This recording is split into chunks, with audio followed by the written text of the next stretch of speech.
Imagine bringing home a new puppy. The excitement, the joy, the boundless energy. It's a magical time. But what if, in just a few days, that playful bundle of fur becomes listless, weak, and terribly sick? This is the devastating reality of canine parvovirus, often just called parvo. It's one of the most dangerous and fast-spreading diseases a young dog can face.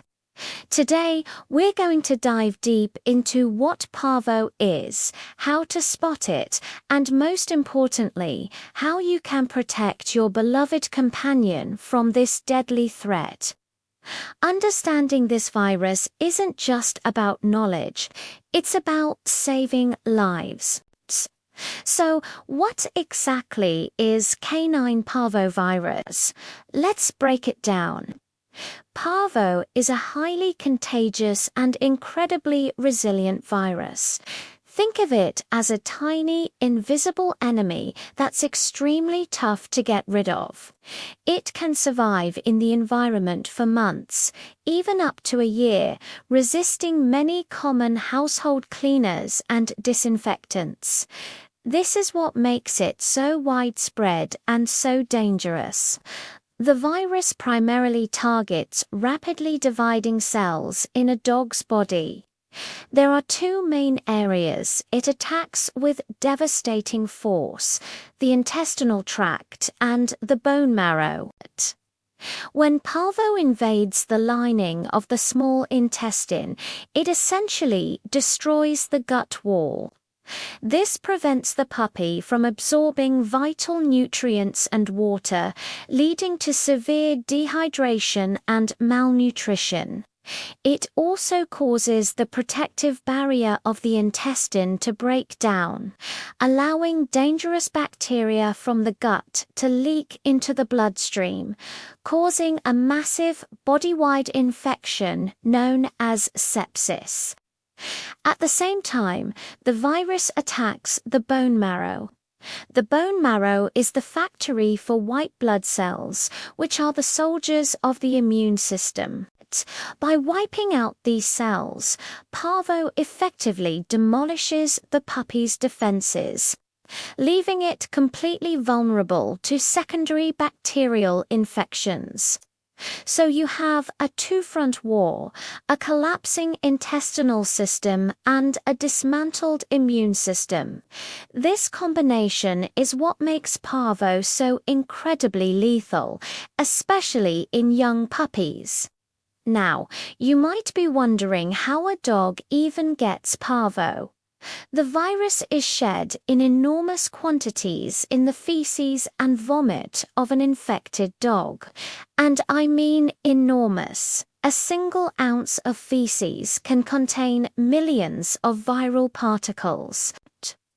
A dog can become infected through direct contact with an infected dog, or more commonly, through indirect contact.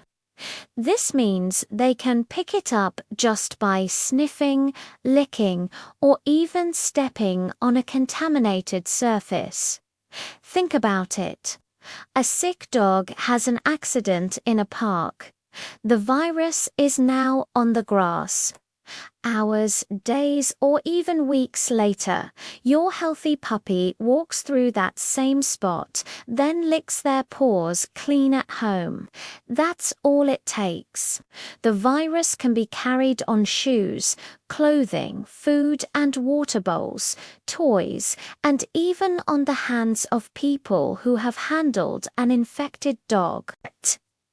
This is why it spreads so quickly in places like shelters, breeding kennels, and dog parks.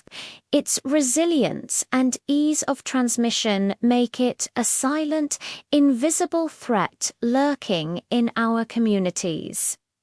So, who is most at risk? The biggest targets are puppies between 6 weeks and 6 months of age. Why this specific window? It's all about immunity. When puppies are first born, they receive maternal antibodies from their mother's milk, which gives them temporary or passive protection. However, this protection starts to fade around 6 to 8 weeks of age. This creates a critical window of susceptibility. It's a period where the mother's antibodies are too low to provide protection, but still high enough to interfere with the effectiveness of a vaccine. This is why a series of vaccinations is so crucial for puppies to close that window and build up their own robust immunity.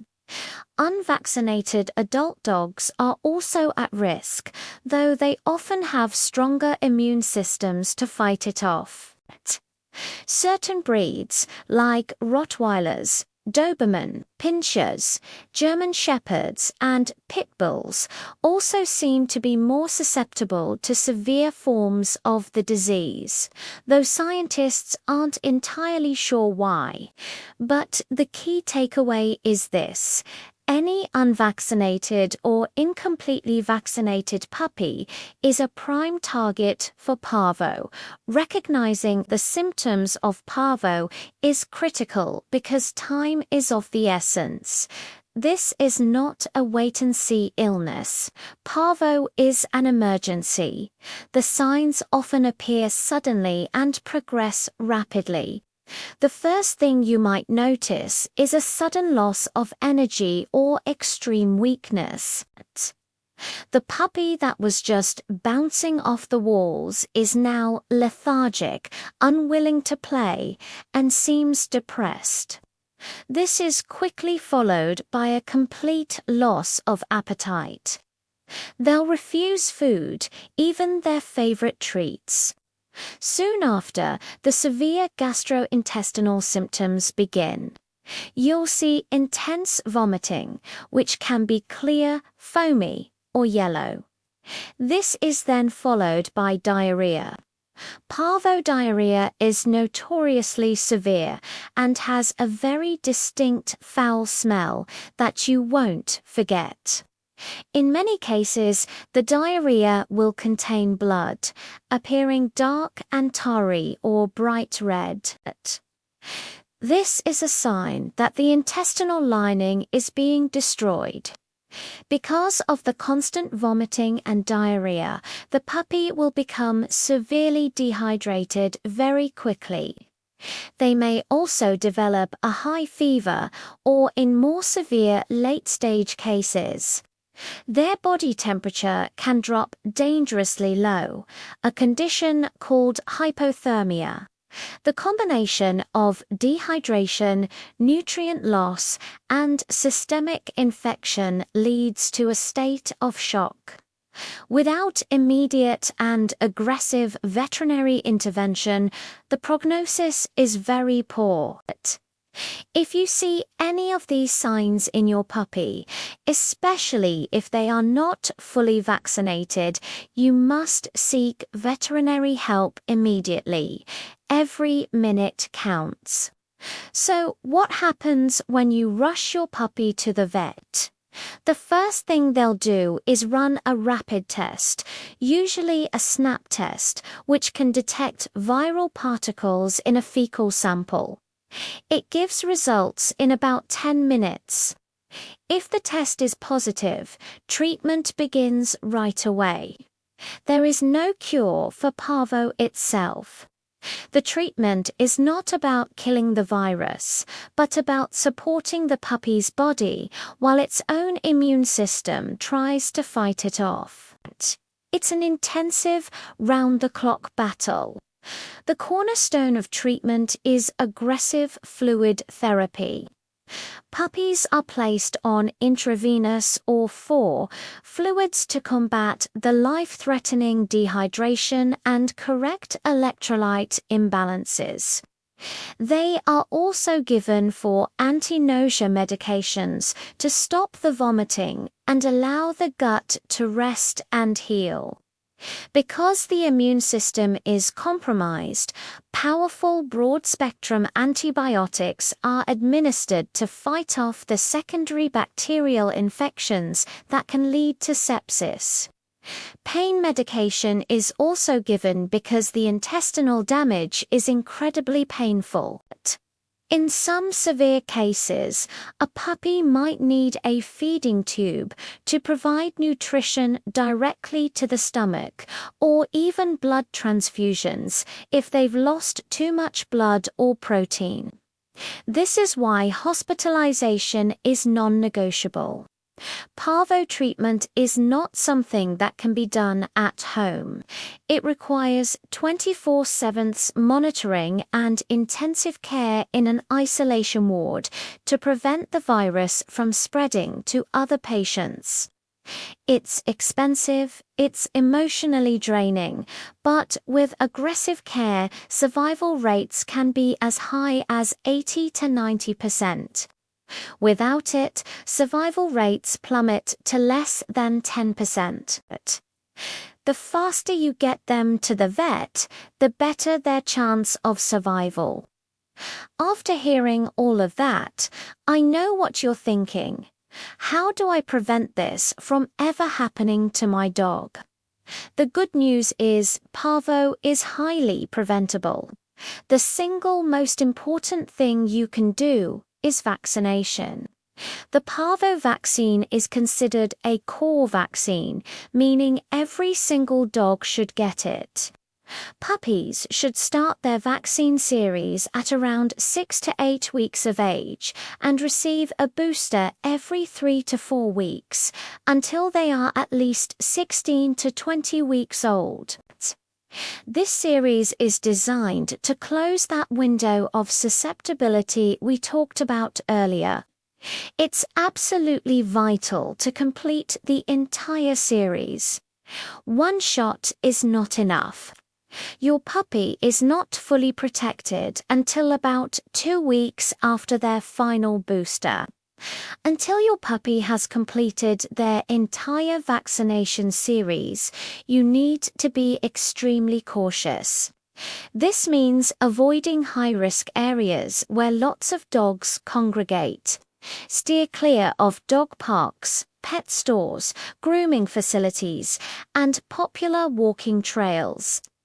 When you go to the vet, carry your puppy in and don't let them on the floor in the waiting room. Socialization is still important, but it must be done safely. Arrange play dates with other healthy, fully vaccinated adult dogs in a clean, private environment like your own home or backyard. Ask your friends and family to take their shoes off before coming into your house to avoid tracking in the virus. Maintaining a clean environment is also key. If you suspect your home or yard might have been exposed to Parvo, you need to disinfect. Remember, most cleaners don't kill Parvo. The most effective and affordable disinfectant is bleach. A solution of 1 part bleach to 30 parts water is strong enough to inactivate the virus on surfaces like floors, crates, and bowls. For your yard, unfortunately, there's no perfect solution. The virus is hardy and can linger in soil for a long time. The best you can do is pick up waste immediately, water the area down to dilute the virus, and let sunlight, which can help break it down, do its work. The message here is powerful and simple. Parvo is a terrifying, fast-acting killer, but it is a preventable tragedy. The power to protect your dog is in your hands. Vaccination is not just a suggestion, it's a lifeline. It's the shield that stands between your puppy and this devastating disease. Talk to your veterinarian, create a vaccination plan, and stick to it. Be smart about where you take your young puppy until they are fully protected. Parvo kills fast. Vaccination saves lives. Protect your dog today. Thank you for watching. If you found this information helpful, please like this video, share it with other dog owners, and subscribe to our channel for more content that helps you keep your furry family members happy and healthy.